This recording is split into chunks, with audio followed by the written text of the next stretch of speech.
Rebonjour, chers frères, nous reprenons une deuxième vidéo. Le Seigneur a vraiment encore intensifié la lumière et il est là devant nous, comme vous le voyez. Et nous lui disons merci pour tous les conseils qu'il nous donne, pour surtout son intervention pour nous sortir du chaos. Nous disons aussi merci à la Sainte Vierge, à son Fils, Jésus-Christ, à Thérèse Avila, merci. Et nous disons merci à Ndomo Mlingi Thérèse qui a souffert et qui continue à souffrir pour nous porter la bonne nouvelle. Là, voilà posé le portrait. Le Seigneur l'a bien fait voir. Le portrait de Thérèse Ndomo sur la chair. Et vous allez voir comment le Seigneur Jésus s'éclipse. Voilà, vous avez les trois. Le Seigneur a voulu que vous voyez très bien. Vous avez Marie qui vient de... Vous voyez, vous avez Thérèse d'Avila. Après, et vous avez Thérèse Ndomo Mlingi habillée en noir, avec un voile noir, comme vous voyez, mais posée sur une chaire, comme en train de prêcher la parole de Dieu. Ou alors, en train de donner des lectures à l'université. Ça, c'est la main invisible de Dieu qui écrit sur le mur. Et vous voyez que ces personnes sont enveloppées par la lumière divine. Derrière Ndomo Mlingi, vous voyez bien la lumière qui est là. Et derrière Maman Marie, vous voyez aussi la lumière. Les trois personnes sont présentées clairement devant vous. C'est lui qui choisit ses envoyés. Et vous voyez cet endroit qu'il a préparé à côté de la face du Christ. Photo qu'il a donnée à Ndomo Mlingi apparaît le monial. Elle n'aurait jamais su à quoi ça. Et vous voyez maintenant, je vous ai montré tout à l'heure, c'était très illuminé, ce message. Vous voyez qu'il n'est plus illuminé. Le message est déjà passé. Et vous l'avez entendu. À vous de rectifier le tir dans toutes les églises, les temples, et tout ce que vous avez écrit en confondant Jésus-Christ avec le Père. Il vous rappelle qu'il n'est pas le Père. Il est le Fils envoyé sur terre. Dieu fait homme. Nous disons merci au Seigneur. Et nous revenons devant sa lumière. Et il nous montre une autre image. Là, les lumières qui viennent à l'intérieur, les voilà que le Seigneur nous montre. Et nous allons voir. Je suis assise au même endroit. Je n'ai pas bougé. C'est-à-dire sur le fauteuil où il m'avait dit de m'asseoir désormais pour recevoir les enseignements, les messages, les bénédictions et la lumière divine. Là, voilà qu'il fait rentrer. Voilà le petit point que vous voyez souvent à l'église ou partout. Voilà le point là. C'est ça qu'il utilise pour vous dire « Je suis est venu ». Car Dieu avait dit à Exode « Je suis ». Vous vous souvenez? Moïse lui a demandé « Mais je vais dire aux gens que c'est qui ?» Alors lui aussi vient me mettre. Il se met ici pour me dire « Je suis ». Que c'est « Je suis » qui te parle. Merci Seigneur. Mes frères et sœurs, louons le Seigneur. Glorifions-le. Allez donc voir Isaïe 49, verset 14 et la suite, où je vous invite à louer le Seigneur. Louons-le, glorifions-le. Il vient nous sortir du chaos pour le salut du monde. Soyez bénis. Jubilez de joie, peuple d'Afrique subsaharienne. Prenez votre marche avec Dieu. Éliminez tout ce qui est matériel. Vivez dans vos couples. Si vous avez un peu d'argent, mangez, nourrissez les enfants. L'Église a la bénédiction de Dieu et fera le reste. Alléluia. Si eux, ils suivent sa parole. Voilà la vérité.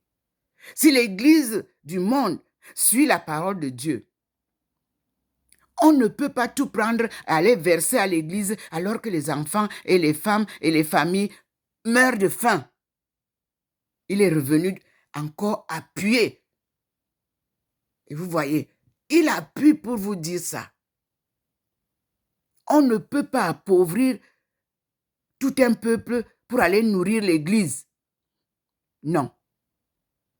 C'est l'Église qui doit nourrir les pauvres par la grâce que Dieu leur donne. Cessez d'appauvrir les pauvres africains. Ils en ont pas assez. Ils louent leur Dieu. Ils croient que vous aussi, vous louez Dieu. Mais vous louez l'argent. Vous discutez même les honneurs sur l'autel. Quelle honte. C'est Dieu qui choisit, qui est béni parmi vous, à l'autel.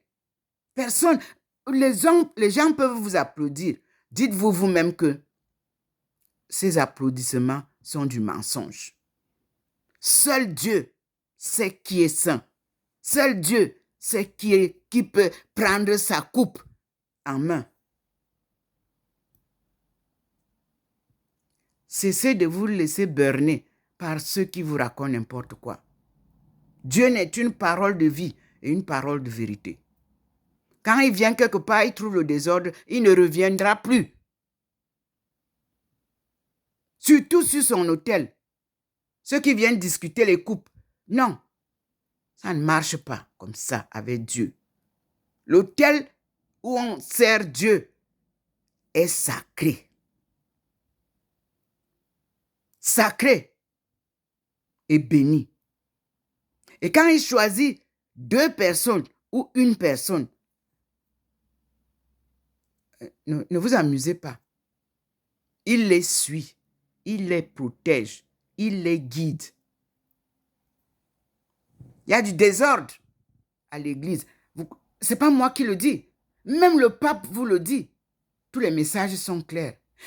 Même les évêques sont en train de prêcher la même chose ici. Il y a un grand désordre qui part de toutes les familles, c'est-à-dire même de l'église. Vous voyez comment il accentue la lumière? Il veut que j'appuie dessus, que je dise ce que je dis là. Il dit que dans sa maison, il y a des marchands.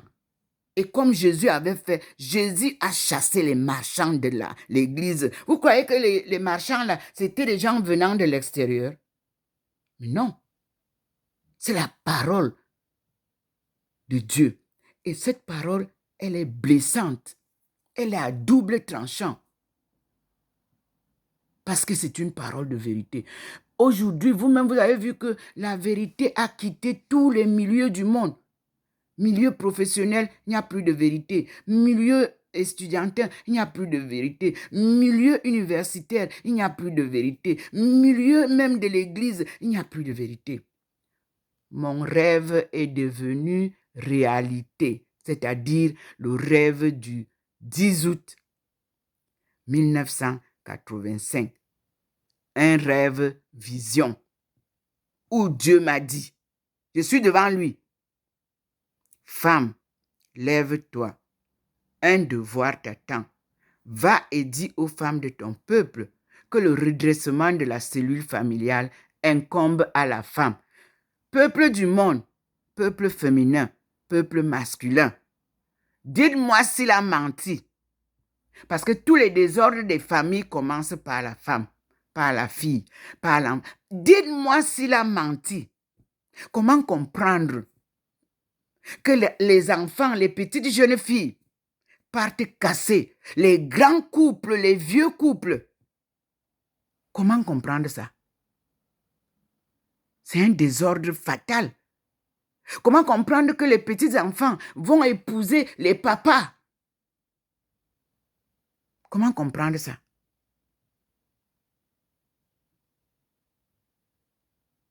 Et elle ne se gêne même pas devant la casse fracassante de la famille. Le papa peut avoir 10 enfants, ce n'est plus leur problème. Le je m'as-tu vu qui continue. On ne s'occupe pas du reste. Nous sommes condamnés, mes sœurs, devant Dieu et devant les hommes. C'est aberrant, c'est honteux.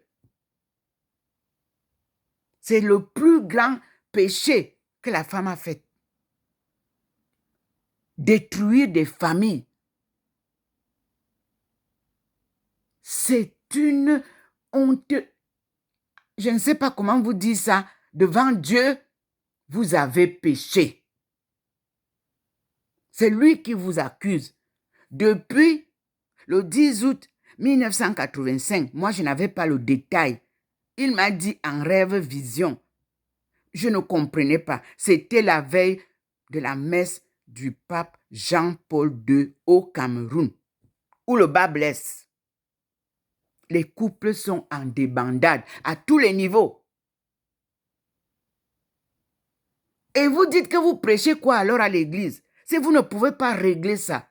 Nous, on savait que quand tu as un problème dans le foyer, c'est l'évêque ou c'est le prêtre, si tu connais, c'est lui qui va venir essayer de vous faire la doctrine pour vous calmer. Aujourd'hui, est-ce que cela est fait? Non. Tout au contraire, tout le monde est sorcier dans les familles. Parce qu'on ne part pas à l'église, on est sorcier. Mais non. Mon père ne partait pas à l'église parce qu'il avait condamné les prêtres qui venaient casser les foyers. Je suis témoin. Mon père me disait, maman, moi je prie dans la maison ici. Mon père est mort, il avait son chapelet. Pour tous les enfants de papa peuvent le témoigner. Le matin, quand papa se réveillait, il nous réveillait par une chanson. Morane mga waban betan. Ibabo kwambi tung, ibabo kwampan. Mamon ganguranga wa mama. Atelabora dine borbetan. C'est mon père qui chantait comme ça. Ça veut dire que dans une famille, il y a les fous, il y a les sages, il y a tout. Donc, ce n'est pas une histoire que si on a un fou dans la famille, on doit le jeter pour dire qu'il est devenu sorcier. Non.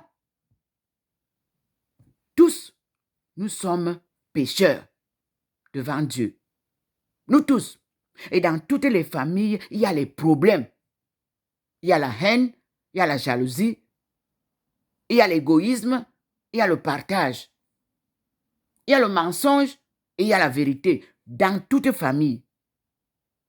Le pape vous a prêché et on a partagé son message. Mais moi, je dis qu'il n'est pas encore parti en Afrique. C'est ce qui me dérange. Parce que c'est là-bas que le bas blesse. Il a promis aller au Congo. Le Congo attend toujours le pape. Mais il va ailleurs.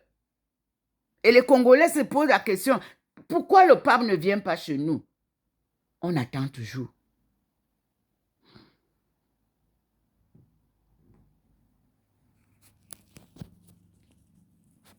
Vous avez aujourd'hui une situation mondiale qui est catastrophique. Et Dieu vient encore vous le rappeler, mes frères et sœurs. Cet homme qui est mort, Benoît XVI, il a pleuré toute sa vie pour ça. Incapable de résoudre le problème des inégalités dans ce monde, de la paix dans ce monde. Mais il est resté dans la prière. Et nous disons au Seigneur, pardonne-lui ce qu'il n'a pas pu faire et reçois-le dans ta maison. Alléluia. Amen. Je suis docteur Ndomo Mlingi Thérèse, docteur en économie mondiale, relations internationales et développement économique. Ça, c'est académique et humain. Je suis la servante du Seigneur, choisie par lui pour cette mission sacrée, qui s'accomplit pas à pas par sa puissance divine. Je ne suis qu'un instrument qu'il utilise. Alléluia. Amen. Que la paix du Seigneur soit avec vous tous dans le monde entier.